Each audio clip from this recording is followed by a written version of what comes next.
नमस्कार मेरे प्यारे साथियों, आप सभी का स्वागत है आपके YouTube चैनल राजा गुप्ता करंट अफेयर्स पर। साथियों, आज यूपी ट्रिपल एससी पीटी का पेपर हुआ है और आप सभी की डिमांड आ रही थी कि यूपी ट्रिपल एससी पीटी का पेपर मैं सॉल्व कराऊं और मैं इसे 15-20 मिनट में सॉल्व करा दूंगा। तो जितने भी जीके के क्वेश्चन और करंट अफेयर्स के क्वेश्चन हैं वो मैं यहाँ पे सॉल्व कराने जा रहा हूँ और आने वाले सभी वनडे एग्जाम्स के लिए। और इसके अलावा कल पेपर है आपका वापस से 7 तारीख को यूपी ट्रिपल एससी पीटी वालों का। तो आप देख के जाना कि कैसे क्वेश्चन पूछे जा रहे हैं ताकि आपको एक आइडिया हो जाए। और फ्यूचर में जो इस पेपर को देखेंगे तो पेपर लगाना बहुत ज़रूरी है, पीवाईक्यू लगाना ज़रूरी है कि क्वेश्चन कैसे एग्जाम में आते हैं। देखिए, पहला क्वेश्चन जो आप सभी के स्क्रीन पर दिख रहा है और यहाँ पर आप देखें तो पहला प्रश्न है कि हड़प्पा सभ्यता किस युग से संबंधित है। तो ऑप्शन में यहाँ पर आप देखें तो हड़प्पा सभ्यता का संबंध ब्रॉन्ज एज से है, यानी कांस्य युग से इसका संबंध है। तो बहुत सिंपल क्वेश्चन था जो पहला क्वेश्चन आपको यहाँ पे दिख रहा है। ठीक है, दूसरा क्वेश्चन देखते हैं जो करंट अफेयर से आया हुआ प्रश्न है। यह प्रश्न आपका करंट अफेयर से आया हुआ प्रश्न है। तो आप यहां पर देखो, पुणे में आयोजित उद्यमिता विकास सम्मेलन 2025, इसका विषय क्या था। तो इसका विषय था उद्यमियों को सशक्त बनाना, पशुधन अर्थव्यवस्था में बदलाव लाना। इसका ए राइट आंसर हो जाएगा। तो आप अपना मैच करते जाना कि कौन कौन से आपके प्रश्न सही है और कौन से गलत है। चलो तीसरा क्वेश्चन देखो आप, बहुत आसान प्रश्न है। और विश्व उपभोक्ता अधिकार दिवस ये कब मनाया जाता है। वर्ल्ड कंज्यूमर राइट्स डे की बात कर रहे हैं। तो वर्ल्ड कंज्यूमर राइट्स डे मनाया जाता है ये 15 मार्च को। तो ये आसान प्रश्न था, ये तो बहुत कठिन प्रश्न नहीं था। 15 मार्च को मनाते हैं वर्ल्ड कंज्यूमर राइट्स डे। ठीक है, चलो अगला प्रश्न देखते हैं। यहां पर देखो आप, ये पॉलिटी से रिलेटेड प्रश्न है। चौथा क्वेश्चन आपके स्क्रीन पर दिख रहा है कि प्रश्न वह है जिसका सदस्य सदन में मौखिक उत्तर चाहता है जिसे तारांकित चिन्ह के द्वारा पहचाना जाता है, तो इसे क्या बोलते हैं। तो इसे बोलते हैं तारांकित, यानी स्टेड क्वेश्चन बोलते हैं। तो इसका राइट आंसर बी हो जाएगा। चलिए अगला क्वेश्चन देखते हैं जो पूछा जा रहा है। कांगटो भारत की सबसे ऊंची चोटियों में से एक है जो भारत के किस राज्य में पाई जाती है। तो कांगटो चोटी जो है अरुणाचल प्रदेश में पाई जाती है। फिफ्थ का आंसर बी होगा। अगला प्रश्न है, महावीर ने इनमें से किस स्थान पे मोक्ष प्राप्त किया था या सिद्ध बने थे। तो महावीर ने जो मोक्ष प्राप्त किया था वो यहां पे राइट आंसर सी हो जाएगा, पावापुरी पे। एशियाई खेल कितने सालों में एक बार आयोजित होते हैं। तो एशियाई खेल 4 साल में आयोजित होते हैं। एशियाई खेल यानी स्पोर्ट्स जीके से भी बहुत सारे क्वेश्चन आपके एग्जाम में देखने को मिले हैं। फिर यहां पर एक हिंदी का यहां पर दिया गया है प्रश्न, गद्यांश दिया गया है। तो ये तो आसानी से आप लोगों ने कर लिया होगा, मैं इसे नहीं करा रहा हूं, मैं केवल जीके और करंट अफेयर्स के क्वेश्चन आपको यहां पे करा रहा हूं। और यहां पे फिर हिंदी के भी प्रश्न हैं। चलिए, यहां पर इतने सारे जो प्रश्न आप देख रहे हो, तो यहां पर हिंदी के भी प्रश्न हैं और मैं जीके और करंट अफेयर्स के क्वेश्चन आपको करा रहा हूं। यहां पर अगला क्वेश्चन जो आपका जीके का दिख रहा है वो यहां पर देखें आप, ये क्वेश्चन है जीके का। ठीक है, यहां पे बुद्ध ने किस उम्र में परिनिर्वाण, अंतिम मुक्ति प्राप्त करी थी। एंशिएंट इंडिया से प्रश्न पूछा गया है, प्राचीन भारत से प्रश्न पूछा गया है। तो बुद्ध ने परिनिर्वाण 80 वर्ष की उम्र में प्राप्त करी थी। बड़ा आसान प्रश्न था, बहुत कठिनाई नहीं आई होगी। अभी करंट अफेयर्स से प्रश्न आया है कि जनवरी 2025 में कौन सा ऑफिशियल तौर पर ब्रिक्स समूह का 10वां मेंबर बना है। तो ब्रिक्स का 10वां मेंबर जो बना था वो इंडोनेशिया था। ठीक है, 10वां मेंबर बना था इंडोनेशिया। करंट अफेयर से क्वेश्चन आपको पढ़ाया है मैंने। ठीक है, एक क्वेश्चन इकोनॉमिक्स से भी पूछा गया है। देखो आप, एक सामाजिक घटना जिसमें समाज का एक वर्ग अपने जीवन की मूलभूत आवश्यकताओं को पूरा करने में असमर्थ होता है। A social phenomena in which section of society unable to fulfill its basic necessities। तो गरीबी होती है जिसको फुलफिल करने में व्यक्ति जो है असक्षम होता है। संविधान के किस आर्टिकल के तहत संघ की कार्यकारी शक्ति यहां पे राष्ट्रपति के पास होती है। आसान प्रश्न है। आंसर 53 पॉलिटी से प्रश्न था। अगला क्वेश्चन देखते हैं। किस औद्योगिक नीति प्रस्ताव ने सार्वजनिक क्षेत्र को भारतीय अर्थव्यवस्था में एक रणनीतिक भूमिका प्रदान करी थी? तो इकोनॉमिक्स से प्रश्न है, इंडस्ट्रियल पॉलिसी से प्रश्न है। तो औद्योगिक नीति प्रस्ताव 1956 उसका राइट आंसर हो जाएगा। डी इसका राइट आंसर होगा। पूर्व अमेरिकी राष्ट्रपति जिमी कार्टर का 100 वर्ष की आयु में निधन हो जाता है। तो ये निधन इनका कब हुआ था? तो ये भी करंट अफेयर्स से प्रश्न था, मैंने पढ़ाया था आपको। तो 30 नवंबर 2024 को इनका निधन हुआ था। डी राइट आंसर होगा। ठीक है, चलिए अगला सवाल है। फिर मैथ्स के क्वेश्चन है, यहां पर मैथ्स के क्वेश्चन है, रीजनिंग के क्वेश्चन है, बहुत सारे प्रश्न जीके के आए हुए थे। अगला प्रश्न है करंट अफेयर्स। करंट अफेयर्स बहुत ज्यादा पूछी गई है। 15 जनवरी 2025 को न्यू दिल्ली में एक समारोह आयोजित किया गया और थर्मन शनमुगरत्नम, ये सिंगापुर के राष्ट्रपति हैं, इन्होंने मानद नागरिक पुरस्कार से किसे सम्मानित किया है? तो इन्होंने तरुण दास, सी इसका राइट आंसर हो जाएगा, तरुण दास को सम्मानित किया था। ठीक है, अगला सवाल है। आदि पुराण किस तीर्थंकर की संत चरित संग्रह है? तो आदि पुराण जो है वो एक हैजियोग्राफी है, किस तीर्थंकर की है? तो ये आदिनाथ की है। डी इसका राइट आंसर हो जाएगा। ठीक है, अगला प्रश्न है करंट अफेयर से प्रश्न है। फ्यूचर मिनरल फोरम 2025 कहां पे ऑर्गेनाइज किया गया? तो फ्यूचर मिनरल फोरम हुआ था रियाद, सऊदी अरब में। डी इसका राइट आंसर हो जाएगा। ठीक है, तो काफी ज्यादा प्रश्न जीके करंट अफेयर से आए हैं। लगभग 40 प्रश्न करंट और जीके से आपको देखने को मिलेंगे यहां पे। ठीक है, अब यहां पर अगला क्वेश्चन देखते हैं। देखनी किस भारतीय राज्य का पारंपरिक नृत्य है? तो देखनी, अब देखो आर्ट कल्चर से भी प्रश्न पूछा गया है। तो देखनी जो है गोवा से संबंधित है। ठीक है, गोवा का पारंपरिक नृत्य है। अगला प्रश्न है। बंगाल ब्रिटिश इंडिया सोसाइटी की स्थापना कब हुई थी? तो बंगाल जो ब्रिटिश इंडिया सोसाइटी की स्थापना है ये 20 अप्रैल 1843। डी इसका राइट आंसर हो जाएगा। डी इसका सही आंसर होगा। ठीक है, चलिए आगे देखते हैं और कौन से क्वेश्चन जीके के आए हैं। इधर तो और प्रश्न नहीं आए हैं। अगला प्रश्न देखते हैं। यहां पर भी जीके के प्रश्न नहीं दिख रहे हैं। हाँ, यहां पे दिख रहा है एक क्वेश्चन आपके यहां पर एग्जाम में आया हुआ है और यह प्रश्न है मॉडर्न हिस्ट्री से प्रश्न है। मॉडर्न हिस्ट्री से प्रश्न है। लंदन में, यहां पर देखो आप अगला प्रश्न, लंदन में ईस्ट इंडिया सोसाइटी की स्थापना किसके द्वारा की गई थी? तो ईस्ट इंडिया सोसाइटी लंदन में दादा भाई नौरोजी ने स्थापित करी थी। तो grand old band of India कहते हैं। बी राइट आंसर होगा। लीबिया की कैपिटल क्या है? लीबिया की कैपिटल आपसे पूछी जा रही है। तो लीबिया की कैपिटल बहुत आसान है, मैंने करंट अफेयर्स में पढ़ाया भी है। तो लीबिया की कैपिटल त्रिपोली है। 51 का आंसर सी हो जाएगा। अगला क्वेश्चन देखते हैं आपके स्क्रीन पर। विजय स्तंभ, विजय स्तंभ कहां पर है? तो विजय स्तंभ कहां पर है दोस्तों? चित्तौड़गढ़ में विजय स्तंभ आपको देखने को मिलेगा। जैविक विविधता संशोधन अधिनियम 2023 कब लागू हुआ है? तो बायोलॉजिकल डायवर्सिटी एक्ट 2023 ये कब इंप्लीमेंट हुआ है? ये 1 अप्रैल 2024 को इंप्लीमेंट हुआ। सी इसका राइट आंसर हो जाएगा। ठीक है, अगला प्रश्न है, यहां पर देखें तो एक क्वेश्चन इकोनॉमी से पूछा गया है। अविकसित अर्थव्यवस्था का क्या अर्थ होता है? अंडर डेवलप्ड इकोनॉमी का मतलब क्या होता है? तो अंडर डेवलप्ड इकोनॉमी का मतलब होता है वे देश जहां प्रति व्यक्ति वास्तविक आय कम है।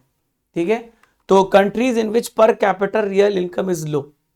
अंतरराष्ट्रीय श्रम संगठन आईएलओ का हेडक्वार्टर कहां पर है पूछा जा रहा है।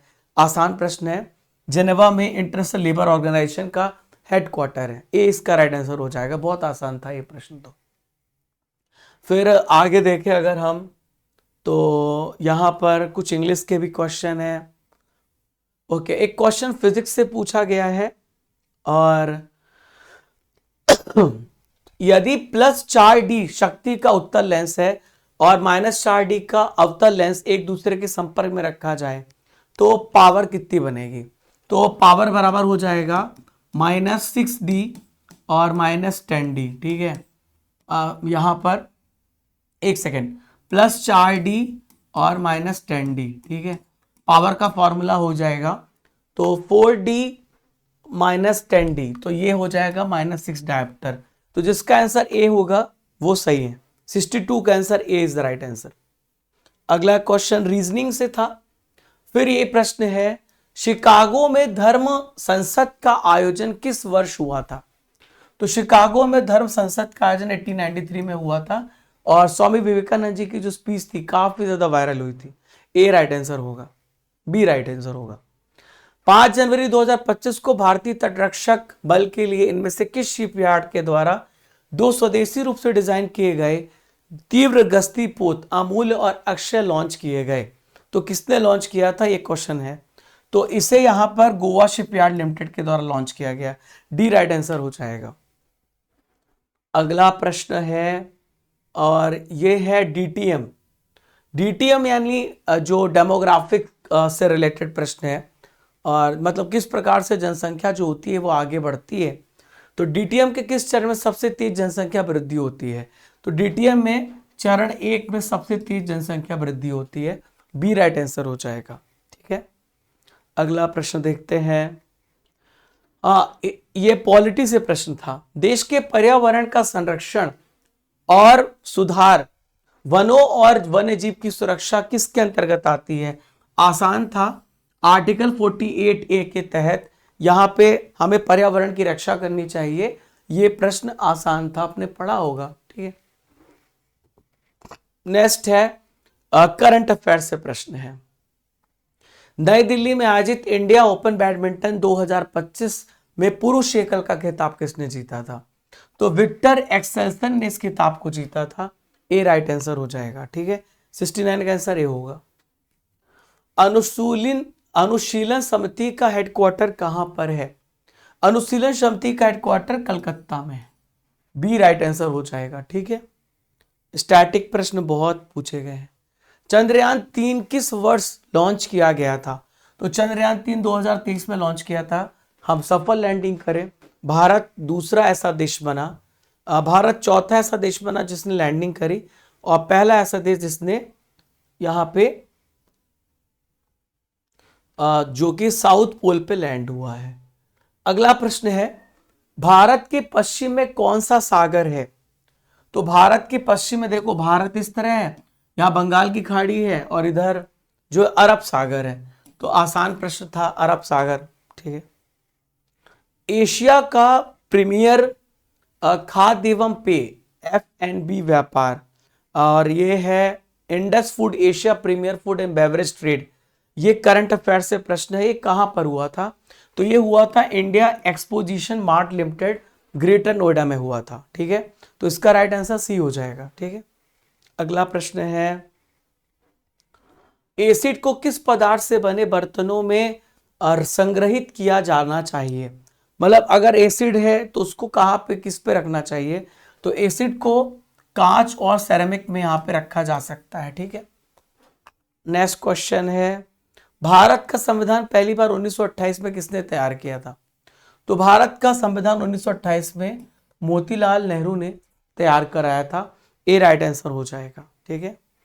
अगला क्वेश्चन फिर पॉलिटी से प्रश्न है, भारत के विभाजन को ब्रिटिश सरकार के द्वारा स्वीकार किए जाने की घोषणा किसने करी थी?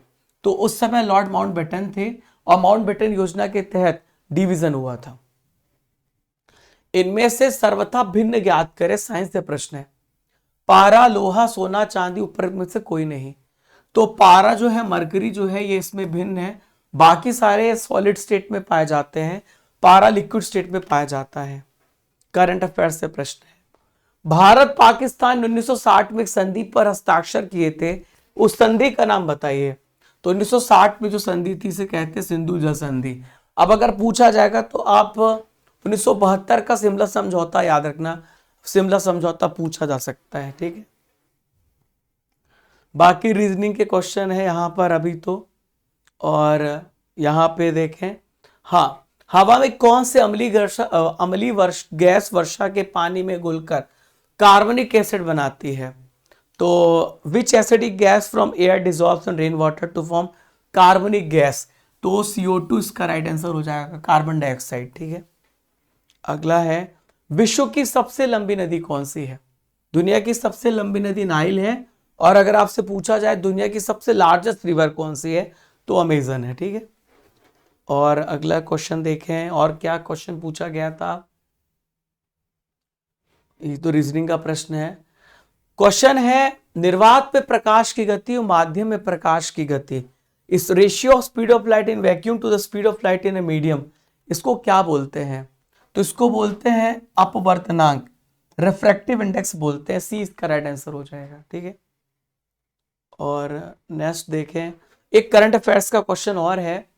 दिसंबर 2024 में किन संगठन ने safe, secure, affordable, flexible and efficient accommodation विनिर्माण विकास के लिए श्रमिक आवास शीर्षक से रिपोर्ट जारी करी थी? तो सेफ रिपोर्ट को जारी किया था भारतीय उद्योग परिसंघ। सी इसका राइट आंसर हो जाएगा।